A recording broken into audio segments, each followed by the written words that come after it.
साल 2003 के अक्टूबर महीने की बात है जब पुरातत्वविद सर्जियो गोमेज पिरामिड ऑफ तिओतिहुआकेन के संरक्षण में लगे हुए थे और तेज बारिश हो रही थी।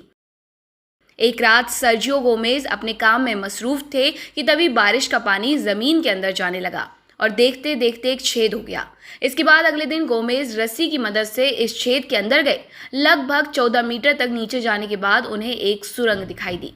सर्जियो गोमेज अपनी इस खोज के बारे में बताते हुए कहते हैं कि सुरंग देखते ही मुझे लगा कि ये कोई महत्वपूर्ण चीज है, लेकिन उस समय तक मुझे इसकी अहमियत का अंदाजा नहीं था।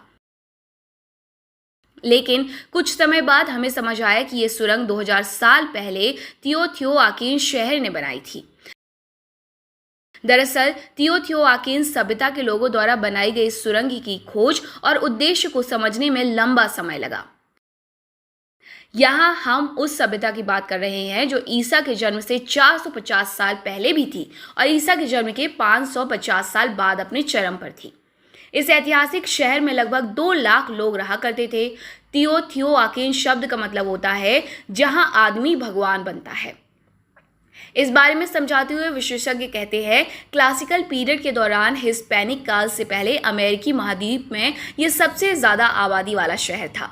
ये एक ऐसा शहर हुआ करता था जहां पर अलग अलग विचारों और पृष्ठभूमियों के लोग आया करते थे ताकि इस शहर में मौजूद अवसरों का लाभ उठा सके। शुरुआत में ये लोग खेती करने तक सीमित थे, लेकिन इसके बाद यहाँ रहने वालों ने अपना ध्यान सामानों के उत्पादन और आदान प्रदान करने पर लगाया। अध्ययनों के मुताबिक मीजो अमेरिका के दौर में इस शहर के संबंध तकरीबन हर समकालीन संस्कृति से रहे हैं। इस सुरंग की खोज ने इस शहर के इतिहास को समझने में काफी मदद की है। इस शहर को शायद तिओतिहुआकेन के लोगों ने ही तबाह करके छोड़ दिया था। फिर कई शताब्दियों बाद एज़टेक लोगों ने इस शहर में रहना शुरू किया।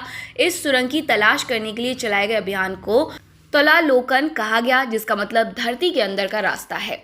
सर्जियो गोमेज बताते हैं, ये सुरंग इसलिए खास है क्योंकि इसकी तलाश करने में उस तकनीक का इस्तेमाल किया गया जिसे किसी अन्य परियोजना में इस्तेमाल नहीं किया गया।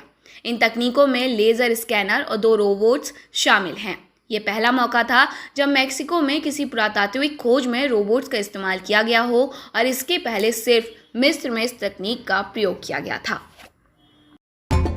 सब्सक्राइब करें हमारे चैनल देश ऑनलाइन पल्स ऑफ पीपल और बेल आइकन को क्लिक करना ना भूलें ताकि आप अपडेट रहे हमारे नई वीडियो से।